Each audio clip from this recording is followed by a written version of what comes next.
Hey everybody, so in this one we're going to talk about some fiber optics. I've got the yellow LED wired in, however the blue ones are only temporary, just to see how those look, so they may flicker out if I move the model around. So here's a little strand of fiber optic that I cut off this huge spool. I got this from the fiber optic store on eBay. It's also the fiberopticstore.com. So this was 75 feet at 1 millimeter, which it was really cheap. The same amount from Plastruck, who are the only other provider I've found, would have cost 3 or 4 times as much. So really good deal on that. I guess fiber optic is fiber optic and it works, and that's what matters. So basically the idea is that you put light at one end, comes out the other end, and depending on where on the light source you get it and how close will change the intensity.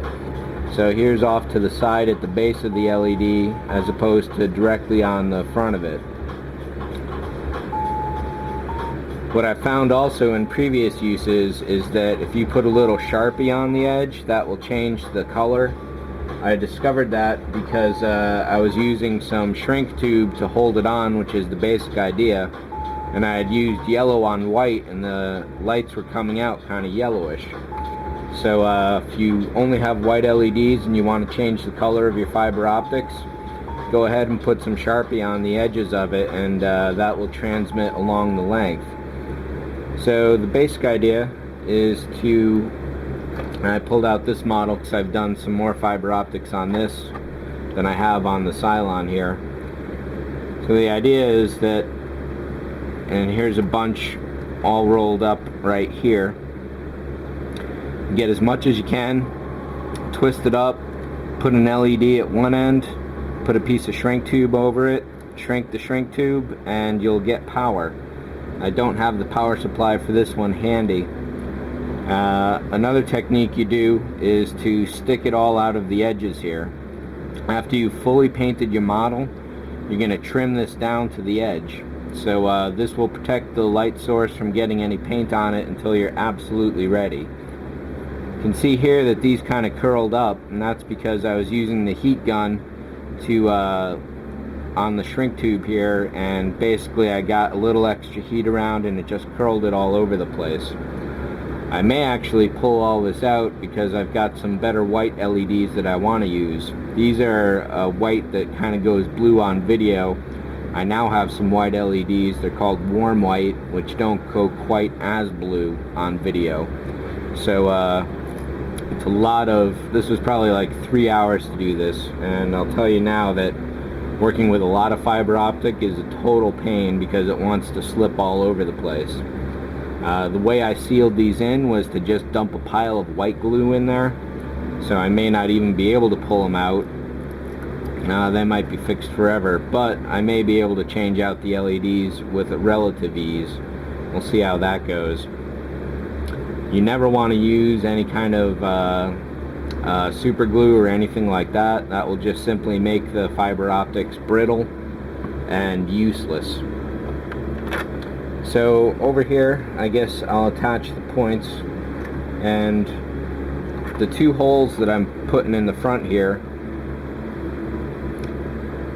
this is 1 millimeter. It's a little too small. The LED is 3 millimeter, which is a little too big.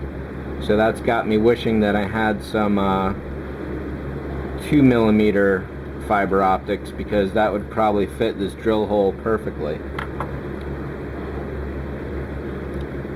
So let's put this in here as well. So because it's only 2 wires on here, it's not really going to hold too well with heat shrink. So what I've got, or here it is, and I'm just going to use a little black tape to hold these down, and let's see how that works. So I've never really used black tape to hold fiber optic onto LEDs before. If my hands get in the way, sorry about that. All I'm doing is wrapping this up. So I'll get the 2 ends nice and close together. Let's put this tape on the LED first. And I don't even know if black tape is going to hold on this, because usually it works best on wire itself. but if I dump this whole thing with some white glue, that might work out well. Alright, and flip this over without... Fiber optic doesn't have a lot of flex to it, so that's one of the other reasons why it's a pain to work with. If anyone has any ideas for handling this stuff, then definitely let me know. And again, sorry this probably isn't getting on camera here, but basically I'm just wrapping it up and hoping that it will stay. So the chances are not too bad that this could slip out easily enough. Let me get some power going again here. So you can see the light transmitting down the length, and it looks like this one is stronger than that one.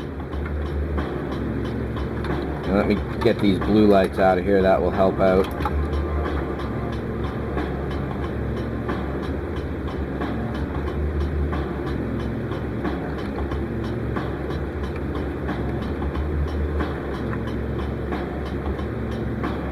This is where having some little alligator clips is a useful thing.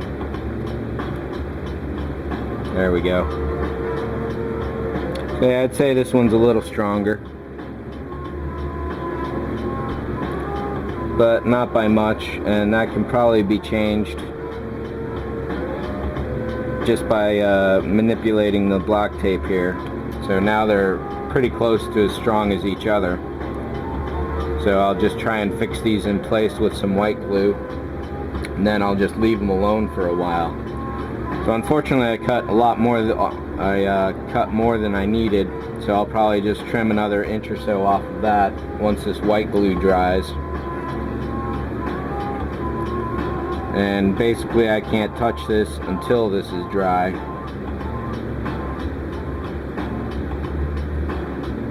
What I'm going to do here is cover up some of the fiber with the glue itself.